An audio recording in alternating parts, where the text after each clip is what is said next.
unboxing video on this, but this is how it came from Amazon. It's supposed to be a 100 watt charging cable.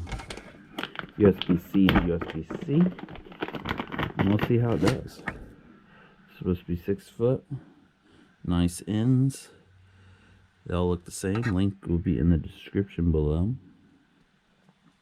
I don't think we need to look at the instructions on this. It's pretty self-explanatory.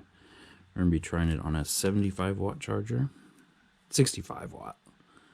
And charging the Steam Deck, which charges at 45 watt max.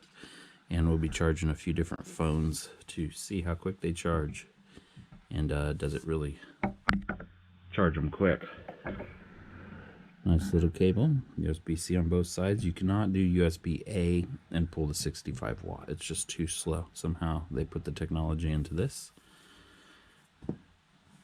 And it will work, hopefully.